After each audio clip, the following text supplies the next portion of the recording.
Assalamu alaikum wa rahmatullah. Welcome to a special edition of Muslim News Canada at Muslim Network TV, where we're going to be exploring what is happening around us today at the Halal Expo Canada 2024. We're going to be talking to some wonderful dignitaries, attendees, organizers of this 4th edition of Halal Expo. Well, this is a forum where you can learn about global halal trends as well as the halal industries in different countries. And this is an opportunity for us, the Philippines. It's a non-Muslim nation, but we have a Muslim population. And it's an opportunity for us to showcase our growing halal industry. And as I mentioned earlier, we will have our own Philippine Halal Expo in November of this year. Oh, to our kababayans, to our fellow Filipinos, please support the halal industry of the Philippines.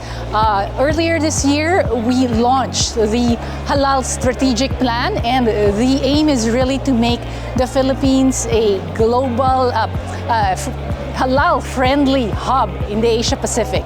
So let's all support this. You know, I have a sweet tooth, so I like sweet snacks. And we have some banana chips in the Philippines, halal friendly, excellent. You should try it. I'm here joined by Imam Omar Subedar from HMA, Halal Monitoring Authority, and we wanted to explore a couple of questions with him. So, Assalamu alaikum, Imam Omar. Wa alaikum assalam wa rahmatullahi wa barakatuh. Well, it's great to see you again at Halal Expo, and I guess I wanted to ask you, it's been 4 years of this expo and you've been top sponsor of this event. How have you seen the progress so far of this event? I think through this event, alhamdulillah, we've opened new channels in the mainstream markets. You're having big names now coming into this place, exploring halal more seriously. Before, halal was just a footnote in the industry. Now it's become like a main feature. And this show, alhamdulillah, has a big role to play in that. So alhamdulillah, I really congratulate the organizers behind it, and I wish them well for the future to come, inshallah. Absolutely, wonderful. How has HMA come along for the last, say, 5 years or so in its own growth? Because mashallah, I see HMA, Halal Monitoring Authority everywhere. Well, alhamdulillah, with the help of Allah subhanahu wa ta'ala, the applications just keep on coming in. We're getting very busy. It's not one of those jobs where you're just waiting for something to happen. Things are always happening. So alhamdulillah, the growth is exponential and it's becoming very overwhelming as of late, which is a good thing. It's a good problem. Wonderful. Excellent. Do you have any final words perhaps for the future audience, those who may not have visited Halal Expo yet, perhaps? Well, if you really want to see halal in a very serious light, this is the place to come. If you're looking for opportunities in this industry, this is the place to come, inshallah. Amazing. Thank you so much. Wonderful talking to you again. We are back and we have with us today Imam Hamid Salimi. Dr. Hamid Salimi is today representing a wonderful organization called CHART. So what is CHART, Imam Salimi? Assalamu alaikum. Thank you, Taha. CHART is the Center for Halal Accreditation, Research and Training. Wow. We started this just a couple of years ago. Basically, as you know, there is a background.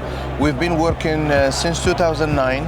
As a matter of fact, since I became the chairman of the Council of Imams in 2006, and I gathered all the Imams, we came to the understanding that unless we unite the halal industry or the halal certification of the halal industry, we will be always divided. So there must be some ground. So alhamdulillah, very reputable, known scholars, you know them, they took part of that, they worked hard, and we were able, with other communities that are in the same situation like us, to make this bylaw or legislation through the Canadian Food Inspection Agency, who have actually put a lot of effort to accommodate these communities. They did a fantastic job.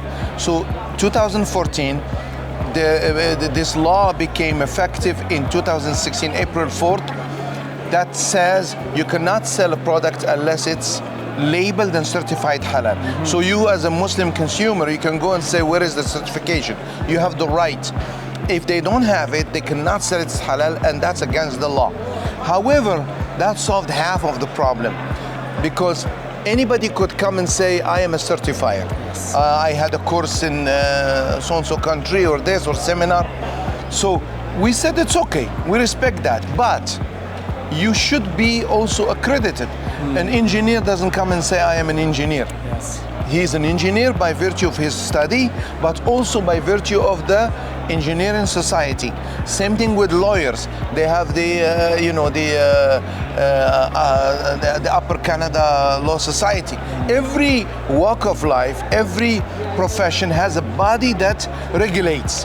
Okay. So we said, let's come together, and major organizations like ISNA, HMA, many others, Council of Imams, are supporting this effort. And we want to tell, okay, you're certifier, do you follow these standards? So we are on behalf of the community. Amazing. And it's a non-profit organization. It's not about making money. Wow. So you're a certifier of the certifiers, essentially. Yeah, that's what- Regulators of circulators. So chart is Center for Halal Accreditation, Research and Training. Amazing. So we do research. You can go to our website, halalaccreditation.org, which we haven't actually launched officially. We're still working on the ground. It's taking us a few years now. And the purpose of it is to do the accreditation, to do the research, which we're doing. We have a group of scholars from the Majlis al-Fiqh, the Fiqh Majlis of Canada, and we're making papers on different issues. You can go there and see. It's free. You can download for education, so long as you don't change the content. And these are papers by medical doctors, lawyers. Inshallah, you can visit the site. You can also, if you would like to volunteer, contact us. The idea is the community needs to stop the abuse of halal. Thank you for your visionary project there. So you have been here at the Halal Expo for the last 4 editions, 4 years. How have you seen the evolution so far? I mean, in terms of the growth of this event? So you have businesses here that connect with other businesses that they may be in the same, industry. For instance, you have a meat company and then you have a trucking company that is catering for that. Some are mainstream organizations. Some of them are big providers of halal meat here. Also, you have certifiers. And you have also people like ourselves who's trying to connect and promote the idea of unity.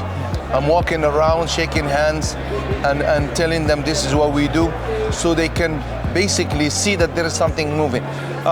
Things are moving slow because of the COVID. We were slowed down, but every year it's growing. Every year it's growing, and the good thing is I see many people are returning. So if they come back, that means it's working and they see the benefit and they are reaping some benefits.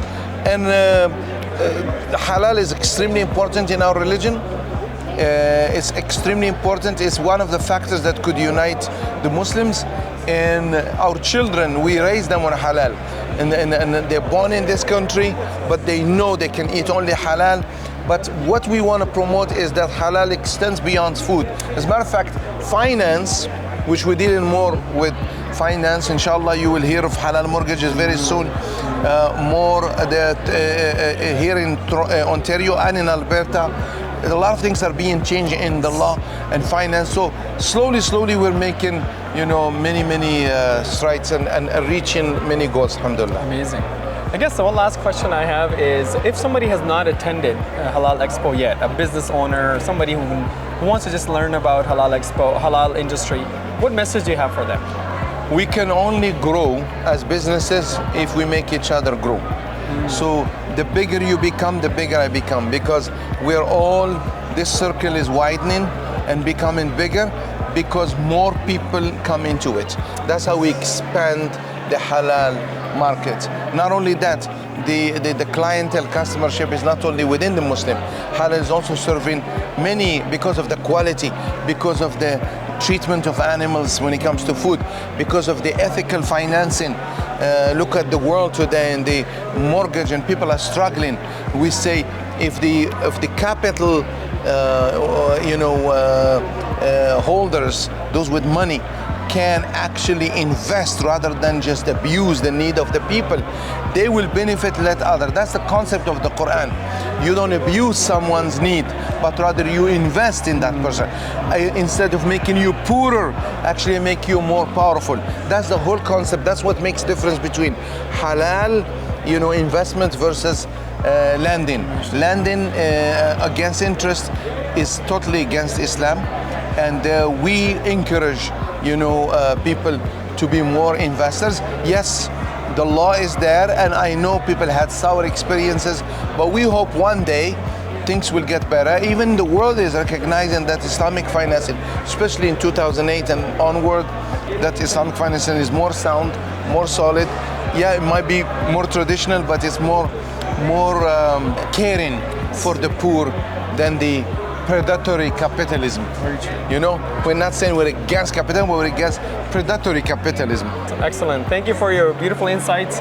And I think definitely with the incredible work that you have done in pioneering the halal industry work over the last few years, whether it's under Chart and other initiatives, and of course this platform of Halal Expo, I truly believe we will inshallah raise the profile as well as the standards of halal. And that's what we're here for. Thank you for watching Muslim News Canada, signing off on behalf of Muslim Network TV at Halal Expo Canada 24.